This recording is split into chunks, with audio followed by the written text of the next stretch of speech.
la période donc, des évalats. Nous tenons donc le stand. Vous allez voir qu'il y a beaucoup d'animatrices et animateurs donc, dans ce sens. Et cette année particulièrement, il y a un élément en plus, c'est la sensibilisation sur le don du sang et les maladies sexuellement transmissibles.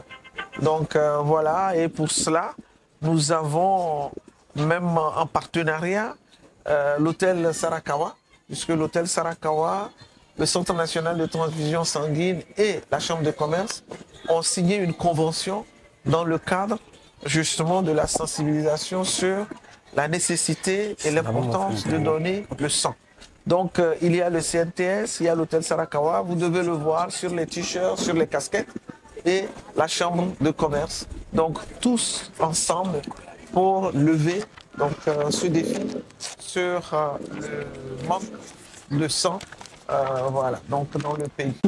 Effectivement, la Chambre de commerce et d'industrie du Togo a dans son objet social de représenter les opérateurs économiques, les entreprises, mais aussi de les accompagner donc, dans toutes leurs activités au quotidien et même dans leur stratégie.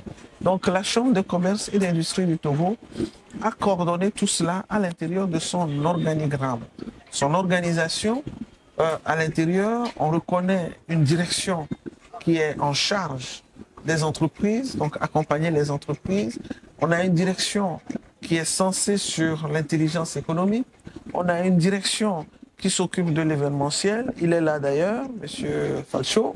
Donc, on a différentes directions comme celle-là. Et c'est dans le cadre des activités de ces directions que la Chambre, effectivement, accompagne les opérateurs économiques. On a, par exemple, je ne sais pas, cette année, je me demande si la directrice de la formation et du développement de compétences, je me demande si elle a fait une semaine entière à Lomé. Elle est tout le temps en train de repartir parce que nous avons plusieurs thèmes, nous avons développé plusieurs thèmes de formation pour aider les entreprises dans leur quotidien sur aussi bien comment tout simplement comprendre la loi de finances, comment comprendre un bilan, comment... Bref, il y a tellement de choses à apprendre que tout le temps, elle est partie. Donc la formation fait partie effectivement de notre activité. La formation, l'andragogie pour les adultes. Et aussi, parfois, ce sont même les entreprises qui déterminent, qui proposent les thèmes de formation. Donc, à l'intérieur de la Chambre de commerce, au-delà donc de ces départements, vous avez par exemple un service de diplomatie consulaire. Parce que nos pays sont plus tournés vers le commerce. Et donc, quand nos parents vont ailleurs pour leurs activités commerciales, ils se font gruger. Donc, il faut effectivement qu'on mette en place un truc comme ça. Et on a été surpris que quand on a développé ça, j'ai envoyé le courrier au ministre des Affaires étrangères. Il a tellement apprécié que ça a été envoyé à toutes les ambassades, les consulats, ceux qui sont au Togo et les ambassades togolaises qui sont à l'extérieur. Et on est vraiment pris d'assaut par les courriers et tout ça. Tout le monde veut savoir, tout le monde est vraiment intéressé par ce service. Dans le même sens, on a lancé d'autres activités comme le trafic sur le transit sur le territoire. Comment faciliter le transit sur le territoire? Vous savez, depuis 1982, la Chambre de commerce a obtenu d'abord, un fonds a été créé, donc le fonds de transit, et la Chambre de commerce a obtenu de gérer ce fonds. Et donc, quand nous sommes arrivés, nous avons estimé qu'on ne peut pas tout simplement recevoir des taxes sans apporter quelque chose. Vous êtes d'accord que tout salaire, tout travail mérite salaire, et donc forcément tout salaire doit avoir un correspondant au travail. Donc sur cette base, nous avons créé le M-Tracking. Le M-Tracking, c'est un service qui permet justement de suivre les marchandises qui arrivent depuis le port jusqu'à leur sortie à Saint-Cassé. Parce que vous êtes d'accord avec moi que quelqu'un qui fait croire qu'il veut faire sortir sa marchandise et qui ne paye pas le dédouanement, et qui le déverse sur le territoire, il triche qui? Il triche moi, il triche vous, il triche toute la population togolaise, il triche toute la communauté, même de la sous-région, n'est-ce pas? Donc, il faut que chacun, en bon citoyen, fasse son travail. Et c'est dans ce sens que nous avons mis en place le M-Tracking.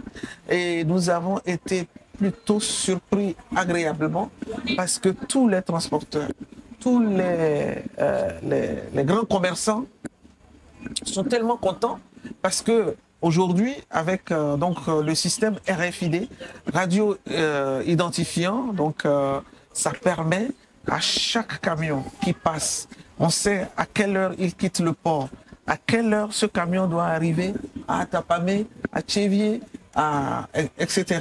Donc si dans la plage horaire, le véhicule n'est pas signalé par notre système RFID, que le véhicule vient de passer à Atapamé, au bout d'un temps, le système, même dans le logiciel, émet un signal d'alerte pour dire « je n'ai pas vu ce camion, je n'ai pas vu ce camion, je n'ai pas vu ce camion ». Et donc, ça permet à nous, ça permet aux propriétaires du camion, ça permet aux propriétaires de la marchandise de chercher rapidement où se trouve le camion.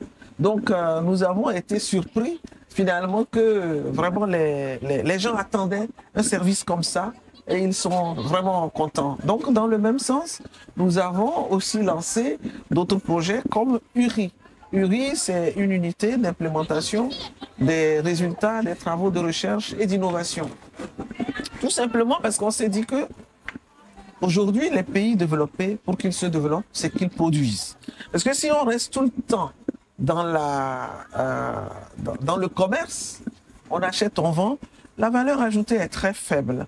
Donc, il faut aller au-delà. Et on a lancé donc URI. Après avoir fait vraiment, j'ai participé à quelques semaines culturelles dans les lycées. Et c'est ça qui m'a amené à vouloir comprendre. Et là, j'ai vu qu'il y avait un potentiel immense en matière de recherche et développement. Les gens fabriquaient plein de petites choses dans leur coin et personne pour les accompagner. Et finalement, ça tombait en désuétude parce que la personne, après, elle a besoin de vivre aussi. Donc, puisque tout ce qu'ils font, c'est plus des prototypes. Donc, ça n'atteint pas le niveau consommation. Vous voyez? Donc, c'est pour ça que nous avons tenu depuis 1 an et demi, on a travaillé et on a créé donc URI, donc avec l'accompagnement de l'AUF, avec l'accompagnement de l'INPIT, et qui nous a même formé 4 cadres au Maroc pendant 7 mois, qui heureusement ont passé l'examen et ils ont tous réussi. Et donc, c'est tout ça qui nous a amené à implémenter URI. Donc, c'est pareil, hein, vous allez voir la délégation de Cara.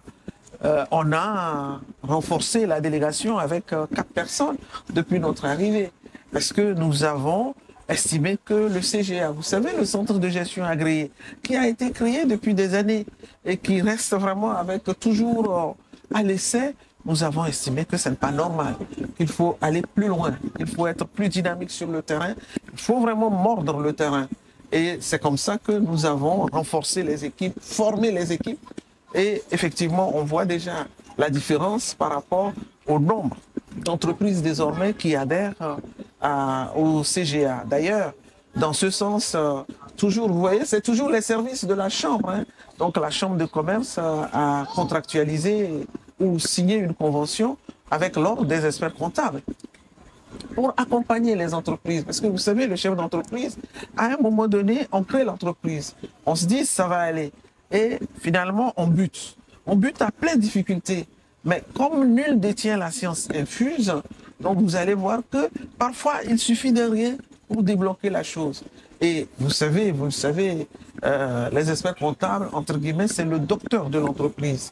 Donc, nous avons, moi-même en tant qu'expert comptable et membre du bureau de l'Ordre des experts comptables du Togo, donc j'ai fini par convaincre les confrères et les consoeurs d'apporter un coup de main vraiment à la Chambre de commerce et aux entreprises pour justement permettre aux entreprises d'accéder aux services de ces professionnels à moindre coût. Et ça a marché, je crois que c'est vraiment fulminant tout le monde a adhéré. Donc de même, au niveau de la Cato, bon, je peux vous faire une litanie, hein, mais notez que la Chambre de commerce a donc pour devoir et objet d'accompagner les entreprises dans toutes leurs activités. Donc que ce soit au niveau des activités de commercialisation, de production, d'investissement, même la stratégie, rebâtir sa stratégie. Et aussi, elle emmène ceux qui sont dans l'informel, entre guillemets, donc, à formaliser leur entreprise. C'est tout cela qui va nous permettre d'avancer. Elle fait, la Chambre fait le lien entre le public et le privé, le service public et le service privé. Donc le secteur privé, pardon. Donc le secteur public et le secteur privé. Parce que vous savez, une chose est de dire qu'on va faire et une autre est d'avoir les moyens, les outils pour le faire. La Chambre de commerce a les moyens, la Chambre de commerce a les outils. La Chambre de commerce aujourd'hui, c'est la seule fêtière des entreprises qui peut se targuer d'avoir un personnel de près de 130 personnes. Vous voyez, ce qui n'est pas le cas des différentes associations. Et au niveau de la Chambre de commerce, tout le monde se retrouve. Parce que la Chambre de commerce ne peut pas prendre des décisions qui vont désavantager l'État. Il n'y aura pas d'impôts, il n'y aura pas d'école, il n'y aura pas de routes, il n'y aura pas d'hôpitaux. Mais au même moment, la Chambre de commerce ne peut pas prendre des décisions qui vont désavantager les opérateurs économiques. Parce que là, on va tuer la poule aux œufs d'or. Donc, elle fait vraiment l'équilibre. Partout, hein, dans tous les pays, ce n'est pas qu'au Togo, dans tous les pays. Et là, vraiment, nous avons fait ce travail de réforme de la Chambre de commerce. Et c'est justement maintenant, plus que jamais, que la Chambre de commerce doit vraiment se positionner. Parce que, vous voyez, l'un des articles de la réforme, de la loi qui réforme la Chambre de commerce, c'est de dire que toutes les entreprises immatriculées au Togo sont membres de la Chambre de commerce et d'industrie du Togo. Mais le dire dans la bouche, c'est une chose. Mais rendre ça concret, c'est une autre. Et donc, c'est vraiment tout le mal que je souhaite aujourd'hui au personnel de la Chambre de commerce, au directeur de la Chambre de commerce, de faire en sorte que vraiment ce slogan devienne une réalité. Aujourd'hui, la Chambre de commerce, qui est la fêtière des entreprises dans tous les pays, ce n'est pas seulement au Togo, est disponible et disposée à accompagner tout le monde. C'est vrai que très souvent, les opérateurs économiques ont peur. Ils se disent, ouais, mais si je me fais connaître par la Chambre, c'est que d'une certaine façon, je me fais connaître par les impôts, etc. Je vais juste vous donner un petit exemple. 90% de 1000, c'est combien? 90% de 1000, c'est combien? C'est 900. 900. 5% de 1 milliard, c'est combien? Est-ce que vous préférez avoir 5% de 1 milliard ou 90% de 1000? Qu'est-ce que je veux dire? Je veux dire qu'une entreprise qui se cache est une entreprise qui est vouée à la faillite. Parce que une entreprise doit se faire connaître. Vous imaginez, vous créez une entreprise et vous vous cachez parce que vous vous cachez du fisc. Vous n'allez jamais grandir. Il vaut mieux qu'on vous connaisse, que vous puissiez grandir. Et même si vous gagnez 5% de 1 milliard, vous êtes plus riche que l'entreprise qui est cachée, qui fait un chiffre d'affaires de 1 million, même s'il garde les 1 million pour lui. Vous voyez ce que je veux dire? Donc c'est ça. C'est ce qu'il faut comprendre. Une entreprise, avant tout, elle doit être connue. Donc la promotion des entreprises. Et c'est vraiment tout ce qu'on souhaite donc, aux opérateurs économiques, de se faire connaître. Je suis convaincu qu'il y a des gens qui font des choses extraordinaires, mais qui sont cachés dans leur coin. Parfois par ignorance, mais parfois on fuit le fisc, ce qui n'est pas normal. Donc je crois que le Togo est comme tous les autres pays. Et d'ailleurs, moi je dirais même que entreprendre au Togo, c'est encore plus facile. C'est encore plus facile parce que moi j'ai fait la France, par exemple, et je sais que pour créer une entreprise en France, bien que on a un accompagnement, l'État vous donne, même votre propre salaire, l'État va payer et tout, mais c'est tellement, comment dire, quadrillé que finalement, ce n'est pas évident. Alors qu'ici, vraiment, on peut faire plein de choses. Et en plus, vous êtes d'accord avec moi, il y a beaucoup à construire. Beaucoup à construire. Donc, ça veut dire que c'est un boulevard. Donc, vraiment, je dirais, mon appel à l'égard des hommes et des femmes d'affaires, c'est investir au Togo. Que les gens, que tous les investisseurs, que tous ceux qui ont les moyens, qu'ils viennent investir au Togo, parce qu'au Togo, il y a des opportunités extraordinaires.